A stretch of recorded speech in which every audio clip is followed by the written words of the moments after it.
Hi! For today's video, dahil hindi ako nakapag-video kahapon, dahil off ko, ayan, meron naman akong food. At ito ay niluto ng aking asawa, arroz caldo.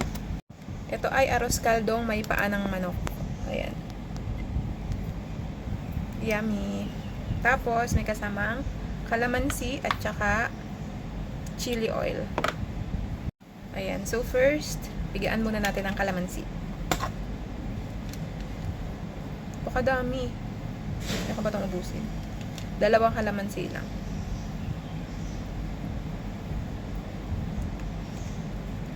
Tapos, lagyan ring chili oil.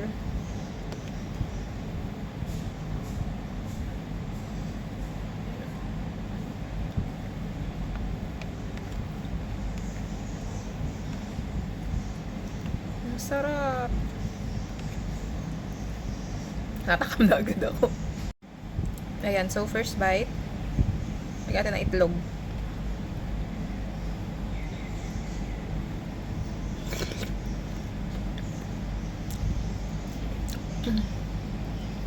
Ang sarap. Walang kaetsusan. Hindi talaga ako bumili ng Milo ngayong umaga kasi nga sabi ng asawa ko magluluto nga siyang arroz caldo. So, kamay na natin.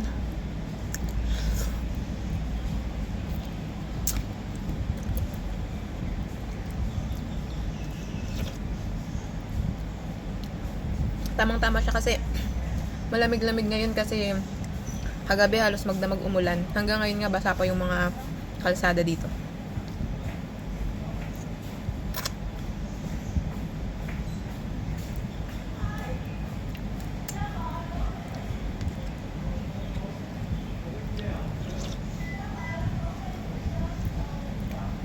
Ngayon na ulit ako nakatikim ng arroz caldo.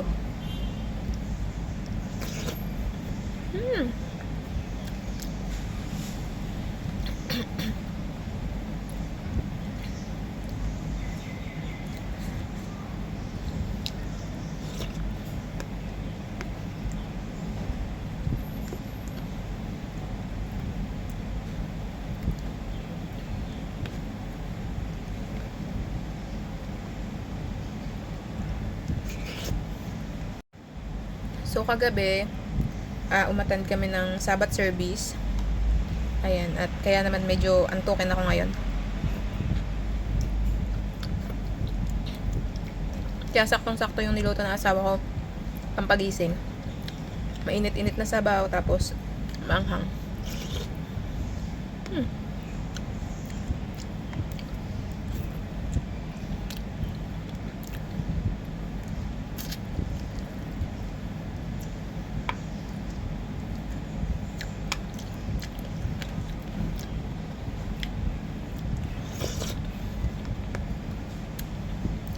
Kagabi kahapon kasi dahil off ko, kahit binigyan niya ako ng merienda, ang binigyan niya sa akin is gyoza.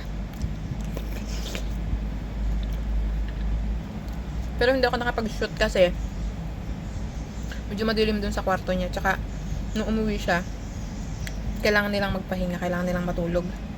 Kaya naman hindi na lang ako nag-video.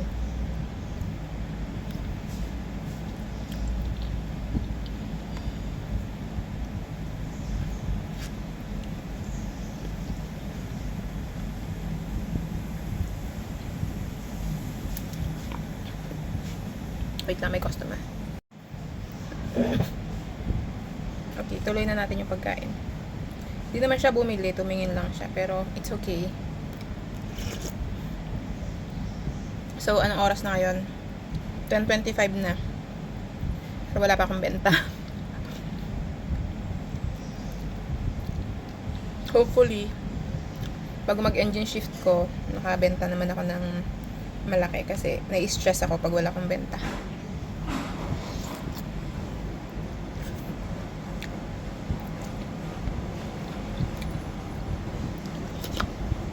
Kasi pag wala kang benta, alam mo yung pangaramdam mo na feeling mo lugi sa'yo yung lugi sa'yo yung employer mo. Kasi magkano yung sahod ko. Ayan, naubo na ako sa sobrang anghang. Teka lang, may... So, ayan. Kasi, yung sahod namin, kung tutuusin, mas malaki kaysa sa mga local. Kasi parang may sinusunod sila na na minimum kapag kukuha sila ng workers abroad. I mean, kapag taga-ibang bansa yung kukunin mong employees. Wait lang, ito na naman yung maingay. So, kapag wala akong benta, parang naisip ko, lugi sa akin yung boss ko. Tsaka minsan din, nag-a-ask sila, bakit gayon lang yung benta mo? Hindi naman sila nagagalit. Pero mahihiya ka na lang talaga. So, mamaya pabalik na yung kasama ko galing Pinas. Tapos na yung vacation niya. So, mamayang gabi, magluluto ako para if ever gusto niyang kumain, yung makakain siya pagdating niya sa bahay. Pero, itatry ko kung makakapag-video ko o hindi. Kasi minsan, ang hirap kasing magpwesto ng mag-video dun sa kusina namin kasi wala kang mapwestohan ng cellphone.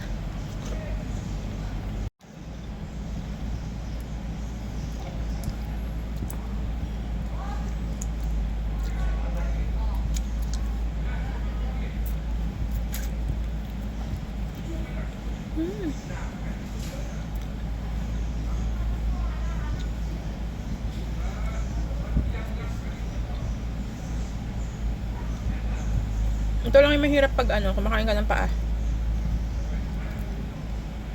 So, dami ka talagang makakain buto sa laman. Actually, hindi nga sa laman eh. Parang lang siya. Related.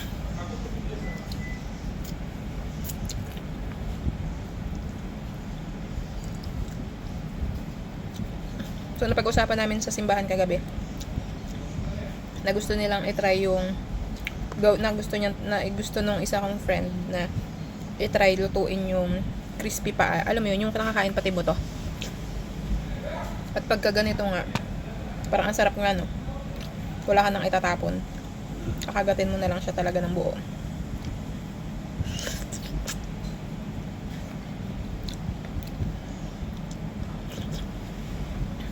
So, for this morning, yun lang muna. Ubusin ko to.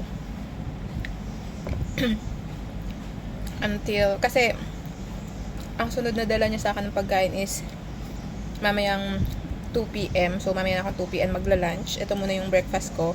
Heavy naman to, kaya makakaya ko naman hanggang 2 p.m. na hindi ako magkanin. Kasi, actually, it's rice also, diba? So, ayun. Bye for now.